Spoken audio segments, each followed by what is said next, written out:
नमस्कार, मैं हूं रमेश मेहता, आप देख रहे हैं GNTV। आज हम चर्चा करेंगे लॉ के बारे में। वो लॉ जो कुछ परिवर्तित किए गए हैं FIR को लेकर, जो हमारा जो क्रिमिनल लॉ है, तो जो चेंजेस हुए, इस पर हम आज चर्चा करेंगे। चर्चा के लिए हमारे साथ मौजूद है साउथ बिहार गया के सेंट्रल यूनिवर्सिटी के प्रोफेसर डॉक्टर सुरेंद्र कुमार जी मौजूद हमारे साथ। हम उनसे चर्चा करेंगे कि अभी जो बदलाव किए हैं, उस बदलाव क्या क्या बदलाव किए हैं, और जो पुराना जो लॉ था वो क्या था, नया लॉ क्या है। तो सबसे पहले आपका तो सर स्वागत है हमारे इस चैनल में। धन्यवाद आपका भी मैं स्वागत करता हूँ central university of south Bihar गया की तरफ से।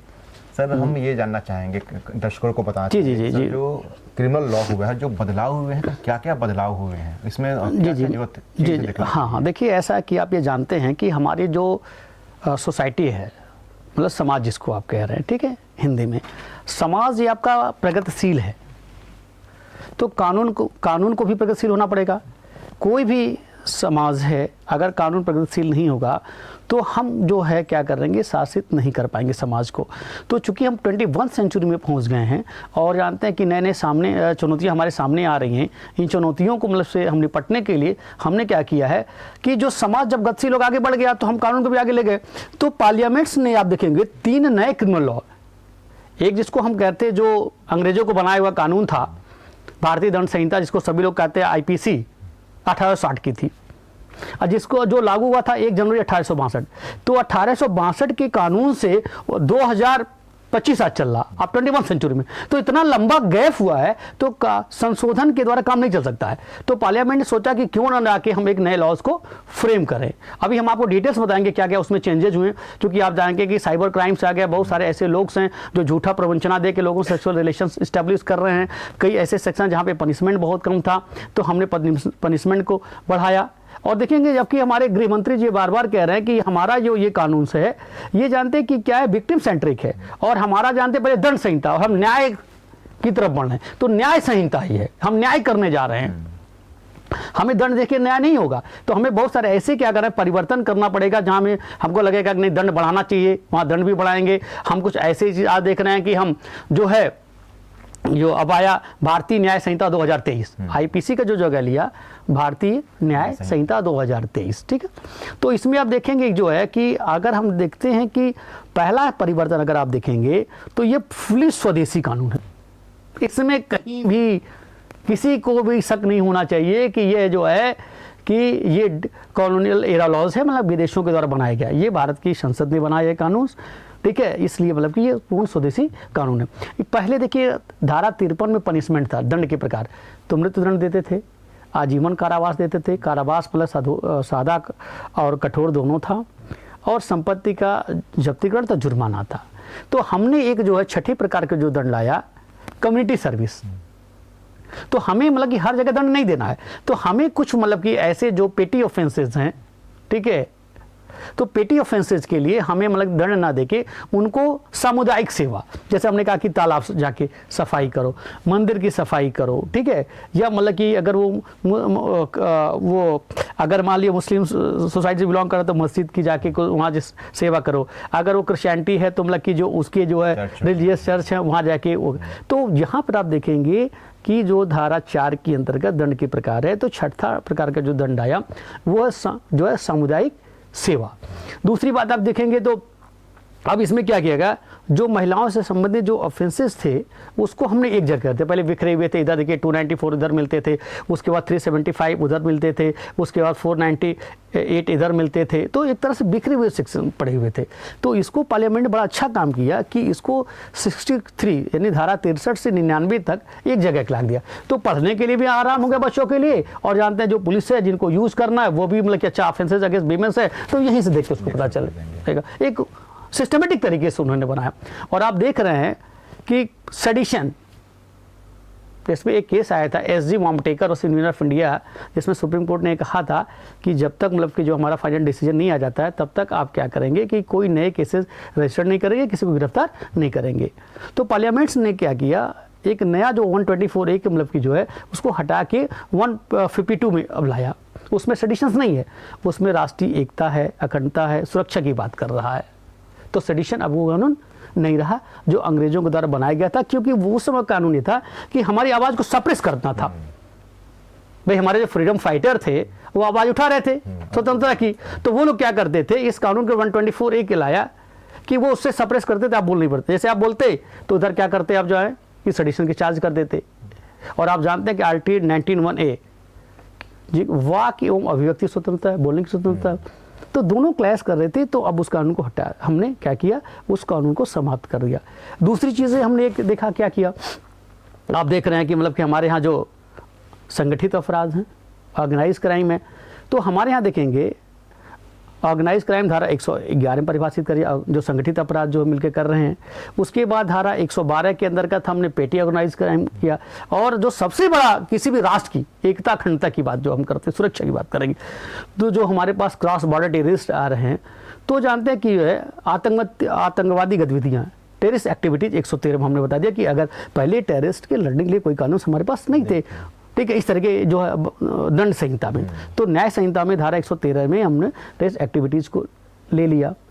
उसके बाद फिर आप देखेंगे मॉब लिंचिंग हमने लाया। मॉब लिंचिंग आप जानते हैं कि पता चला कि भीड़ है, अगर मतलब कि ये जो गौ तस्कर है, पता चला कि ये जानते हैं कि मुस्लिम है, पता चला कि ये साधु हैं, इनोसेंट व्यक्ति को हम क्या करते थे, भीड़ क्या करते थे, पहुंचती थी, अच्छा क्या बात है, अच्छा घेरे में भीड़ है, अच्छा तो ये रेपिस्ट है, अच्छा ये क्रिमिनल्स है, ये तो गौ तस्कर, एग्जाम्पल से उसको मार डालते थे। तो समस्या ये थी कि आप किस धारा में पेनलाइज आप करेंगे, आप क्या सेक्शन लगाएंगे।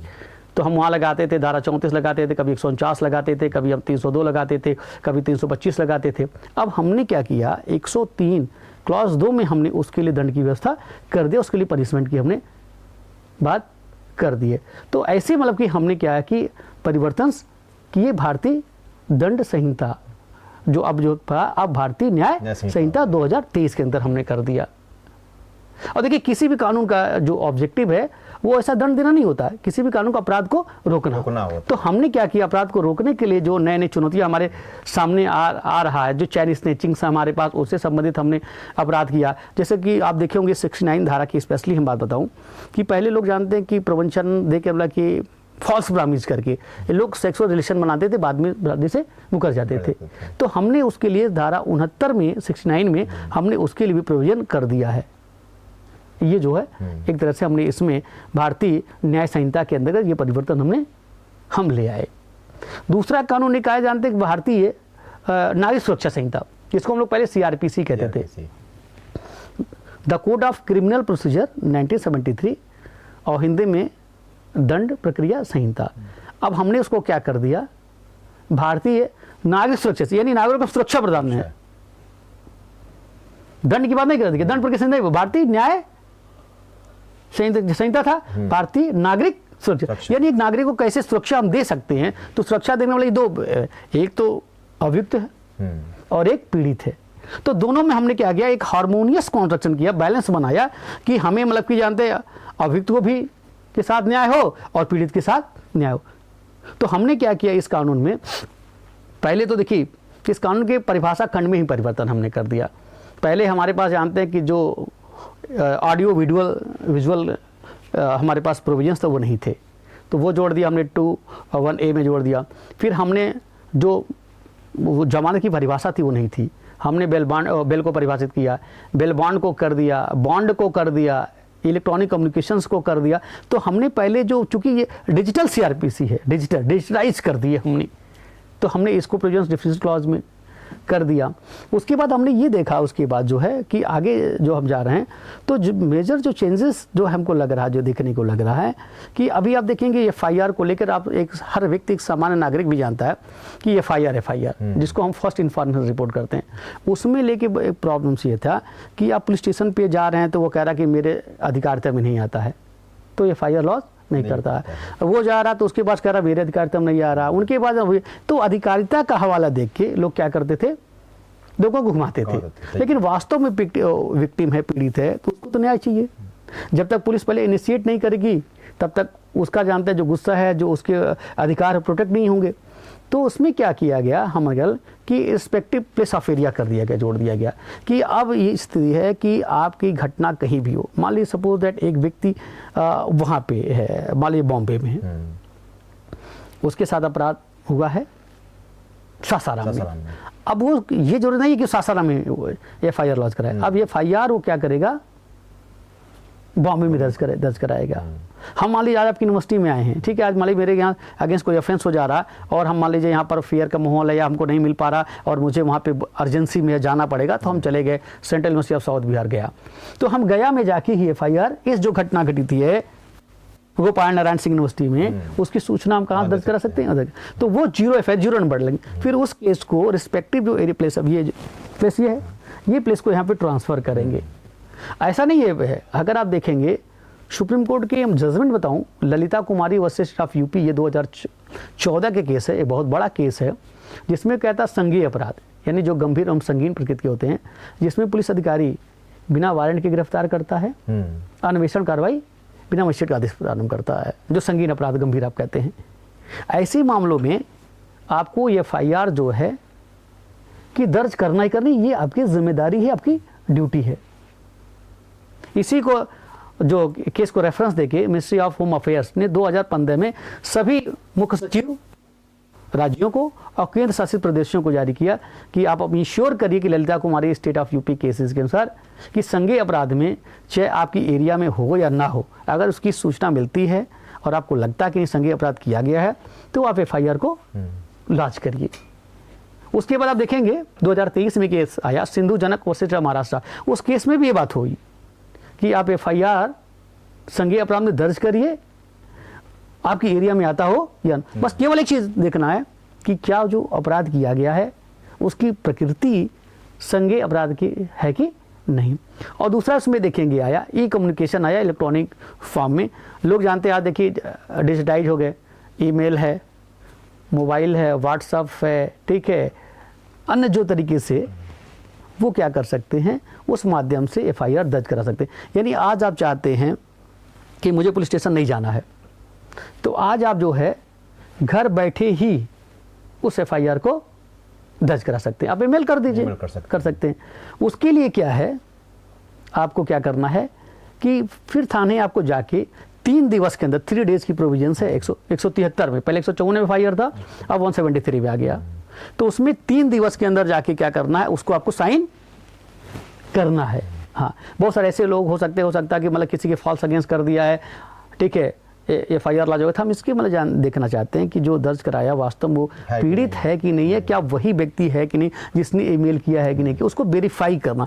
वेरीफाई करा देंगे 3 दिन के अंदर आपका केस कंटिन्यू करेगा, नहीं तो हम केस को एक्सपंज कर देंगे। तो ये उसमें आपको ये इससे संबंधित की जो आपका 0 FIR, और जानते हैं कि ये जो है इसमें आपका जो है आपका ये जो आपका जो है स्पेशली आपको बात कहेंगे तो हमारा मतलब कि जानते हैं कि जो है FIR की बात जो अब 173 में आ गई, जिसपे हमको देखना चाहिए। कभी कभी ऐसा भी होता है कि हम जब 0 FIR के लिए जाते हैं तो वहाँ पर जो पुलिस होते हैं SHO जो बैठे हैं, स्टेशन हाउस ऑफिसर नहीं ले पाते हैं वो। हाँ, देखिए तो उसमें हम आम नागरिक कैसे इसको आगे बढ़ा सकते हैं? हाँ, बढ़ा सकते हैं। देखिए सर, इसमें बहुत सिंपल सा पहले से प्रोविजन है, वही प्रोविजन अब पेस्ट हमने कर दिया है। उसका 173(4) में प्रोविजन है कि जैसे देखिए ये FIR आपका लॉन्च नहीं होता है, ठीक, ये FIR लॉन्च नहीं होता है तो सीधे काम आपको करना है। 173 क्लॉज 4 में कहता है कि सीधे स्पीड पोस्ट या रजिस्टर्ड डाक के द्वारा उस जिले के जो पुलिस अधीक्षक हैं उसकी सूचना उनको दीजिए। क्योंकि देखिए पूरे जिले का जो है पुलिस बल का प्रमुख कौन है, SP है। तो SP की जिम्मेदारी बनती है अंडर जो है भारतीय नागरिक सुरक्षा संहिता या CRPC जो पहले था कि SP की जिम्मेदारी कि FIR को लॉन्च कराए। अगर FIR SP भी लॉन्च नहीं कराता, मान लीजिए आपने एप्लीकेशन दे दिया, 1 हफ्ता हो गया, 10 दिन हो गया, आप वेट कर रहे हैं कि आपके FIR को लॉन्च नहीं किया जा रहा, तो आप जो है जो संबंधित न्यायिक मजिस्ट्रेट है, यानी हर मजिस्ट्रेट का जो है न्यायिक मजिस्ट्रेट जो होते हैं उनका जो पुलिस स्टेशन बटा हुआ है, किसी के पास 2 होगा, किसी के पास 3 होगा। तो जो जैसे मान लीजिए गोपाल नारायण यूनिवर्सिटी ये है, यहाँ पे एक अपराध हुआ, आप गए, यहाँ का कौन सा थाना है आप मुझे बताएं, बता दूंगा कौन सा थाना है यहाँ, जमुहार थाना है। जमुहार थाना में गए, FIR दर्ज कराएंगे। अब वहाँ का जो स्टेशन भारसाधक अधिकारी है SHO, उसने FIR दर्ज नहीं कराया, तो आप क्या करेंगे, यहाँ के जो है जो आपके सासाराम के जो SP हैं उनको भाई रजिस्टर्ड और स्पीड देना है, क्योंकि ये हमको रिकॉर्ड चाहिए। जब आप यहाँ रेमेडी नहीं मिलेगा तब इसको आगे काम करेगा। तो फिर आप क्या करेंगे कि जो है जमुहार थाना का जो मजिस्ट्रेट के पास अधिकारिता है उनके पास जाके हम क्या करेंगे, एक लेटर दे के वकील के माध्यम से रिक्वेस्ट करेंगे कि मैं मतलब कि जो कि इस डेट को यहाँ पर एक मतलब कि FIR लॉन्च करने के लिए दिया था, मेरे साथ ये अपराध हुआ था, लेकिन आज दिनांक तक FIR लॉन्च नहीं हुआ और हमारा FIR लॉन्च कराने का कष्ट करेंगे। तो उस एप्लीकेशन पे वो क्या करेंगे, उनका ये डिस्क्रिप्शन है कि अगर मामला बन रहा है तो आदेश करेंगे उस जो है जमुहार थानाध्यक्ष को मुकदमा दर्ज करने के लिए। ये प्रोविजंस है, ये हो गया। और आगे मतलब अभी रिमांड से लेके जैसे रिमांड आप लोग जानते हैं कि जैसे एक्यूज को क्या करते हैं, रिमांड का हिंदी हो तो प्रतिप्रेषण करना, ठीक है। जैसे हम आप जानते हैं कि जब गिरफ्तार होते हैं तो गिरफ्तार व्यक्ति का ये अधिकार है कि हमको 24 घंटे के अंदर, ठीक है, जो है जो स्थानीय अधिकारिता रखने वाला जो मजिस्ट्रेट है उसके सामने प्रस्तुत करें, ठीक है। लेकिन कभी कभी क्या होता है, अपराध का अन्वेषण, इन्वेस्टिगेशन जिसको कहते हैं, 24 घंटे के अंदर कंप्लीट नहीं हो पाता और आपको अगर अपने पास हम रखेंगे तो जब आपसे पूछताछ करेंगे तो बहुत सारे क्लूज मिलेंगे कि अपराध कब हुआ, कौन लोग शामिल थे, पिस्टल कहाँ है, चाकू कहाँ है, पॉइजन कहाँ से खरीदे हैं, डेड बॉडी कहाँ फेंके हुए हैं। तो क्या ये लाइन ऑफ इन्वेस्टिगेशन आगे बढ़ेगा। तो एक्यूज को चाहिए, अब उस काम का या तो बेल मिले या तो जो है आपको रिमांड मिले। तो मजिस्ट्रेट क्या करता है, अगर उसको लगता है तो रिमांड देता है। ये रिमांड दो प्रकार का होता है, एक न्यायिक रिमांड होता है जिसको जुडिशियल रिमांड कहते हैं, एक पुलिस रिमांड होता है। तो पुलिस रिमांड को जो है जिसमें परिवर्तन नहीं हुआ कि अगर आप देखेंगे तो पहले लोग जो है कि 15 डेज कहते हैं, आज भी 15। मैं दर्शकों को ये बताना चाहता हूँ, रिमांड अब धारा 187 में आ गया है, पहले 167 में रिमांड था। तो इसमें ये चीज़ें है, ठीक है, 167 क्लास 2 से रिमांड चल रहा था, 187 से चल रहा है। तो यहाँ से हम ये बात करें, पहले दर्शकों बहुत क्लियर मैं आपको बताना चाहता हूँ, रिमांड में पुलिस रिमांड 15 दिवस ही है, 15 दिन ही है, 15 दिन से ज़्यादा पुलिस रिमांड नहीं है। लोग गलत बता रहे हैं, लेकिन 15 दिन ही पुलिस रिमांड है। उसमें क्या हुआ कि सर 3 ऐसे केसेस हैं मैं आपको बताऊं जो इस रिमांड को चेंज किया। पहला 1992 का केस आया, अनुपम जे कुलकर्णी वर्सेस CBI का केस आया। क्या होता है कि एक्यूज को हमने गिरफ्तार किया, गिरफ्तार करके 24 घंटे के प्रस्तुत किए। उसके बाद एक्यूज कह रहा कि नहीं मेरा हेल्थ इशू है, मैं कार्डियक पेशेंट हूँ, मैं नेफ्रो प्रॉब्लम से मुझे मतलब कि जानते हैं, गैस्ट्रो प्रॉब्लम एटसेट्रा। और बेसिकली वो कर रहे हैं जिनके पास पैसा है और क्या हॉस्पिटलाइज हो जा रहे हैं। तो जो है 15 दिवस के अंदर हमको पुलिस रिमांड लेना है। तो क्या होता है 15 दिवस के बाद पुलिस रिमांड नहीं मिल पाएगा, यानी पुलिस रिमांड तो 15 दिन मिलेगा। जैसे आप आज गिरफ्तार हुए, आज से 15 दिन के अंदर पुलिस को क्या करना, पुलिस रिमांड को ले लेना मजिस्ट्रेट से। लेकिन जानते हैं जब आप बीमार हो जाएंगे, हॉस्पिटलाइज हो जाएंगे, लंबा बढ़ जाएगा वो। तो कैसे 15 दिन के बाद। तो 1992 में जब केस आया अनुपम जे कुलकर्णी CBI का केस, तो क्या हुआ कि सुप्रीम कोर्ट ने कहा 15 दिवस के बाद हम पुलिस रिमांड नहीं दे सकते हैं। अगर 15 दिन के बाद जाते हैं आप लेने के लिए कि हमको 16वें दिन, 17वें दिन, 18वें दिन, तो रिमांड आपको नहीं मिलेगा। यही चीज सेम हुआ CBI और से विकास मिश्रा के केस में। लेकिन सुप्रीम कोर्ट ने इसमें देखा कि 4 दिन का पुलिस रिमांड दिया था।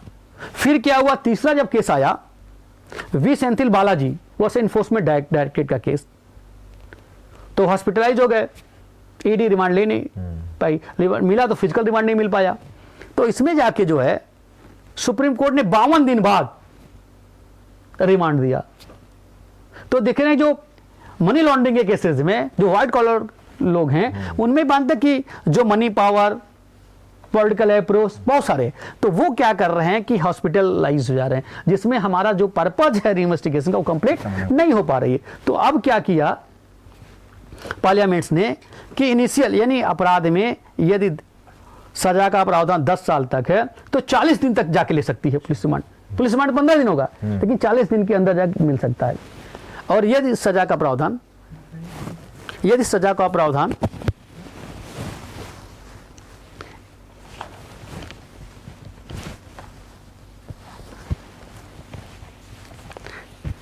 यदि सजा का प्रावधान 10 वर्ष से ऊपर मृत्युदंड, आजीवन कारावास है सर, तो उसमें जो है हमने 60 डेज दे दिया है। यानी अब जो है पुलिस रिमांड लेने का है 40 दिन के अंदर मिल जाएगा 10 साल के मामले तक में, और 10 साल से ऊपर वाले मामलों में 60 डेज। ये परिवर्तन हुआ है, यही एकदम सही है। और द वर्ड यूज हुआ इनिशियल 40 डेज और इनिशियल 60 डेज। ये रिमांड संबंधित परिवर्तन हुआ। और सर इस जानना चाहेंगे, इस जो परिवर्तन हुआ इससे आम लोग को सर कितनी राहत मिलेगी सर इससे? राहत देखिए, आम लोगों को राहत क्या, जैसे मान लीजिए किसी के साथ अपराध हो रहा है, ठीक है, तो अपराध जिसके साथ हुआ है तो उसको न्याय चाहिए नहीं चाहिए। बिल्कुल। और हम कह रहे हैं कि जब हम इन्वेस्टिगेशन ही नहीं कर पाएंगे, और फेयर इन्वेस्टिगेशन, और एक्यूज ही है, अगर वो हॉस्पिटलाइज हो जाएगा, हमको रिमांड नहीं देगा, क्योंकि ला का बैरियर्स आ जाएगा कि मतलब कि धारा 167 क्लास 2 में 15 दिवस के बाद आप नहीं जा सकते हैं, तो आप कैसे किसी को न्याय देंगे? न्याय तो हम देने की बात कर रहे हैं ना। जब एक्यूज मिलेगा उस समय इंट्रोगेशन करेंगे, ठीक है, तो क्या होगा, जो इन्वेस्टिगेशन ऑफिसर होगा वो उस मामले को आगे बढ़ाएगा कि कौन कौन लोग इन्वॉल्व में। जब एक मतलब कि स्ट्रॉन्ग चार्जशीट फाइल होगा तभी तो सजा मिलेगी, बिना स्ट्रॉन्ग चार्जशीट कैसे फाइल होगा? तो अभी आपने देखा कि जो कानून में परिवर्तन हुए कहीं ना कहीं वो न्याय को लेकर किए गए हैं। हमारे साथ मौजूद थे central university of south Bihar के डॉक्टर सुरेंद्र कुमार जी। काफ़ी अच्छे से इन्होंने विस्तार से बताया कि जो परिवर्तन किए गए लॉ में उसका मुख्य मकसद क्या था। मकसद था लोगों को न्याय दिलाना। ऐसे ही हम अब खबरों को लेकर आपके साथ फिर शामिल होंगे, फिर आएंगे और कुछ नई जानकारियाँ देंगे। तब तक के लिए धन्यवाद।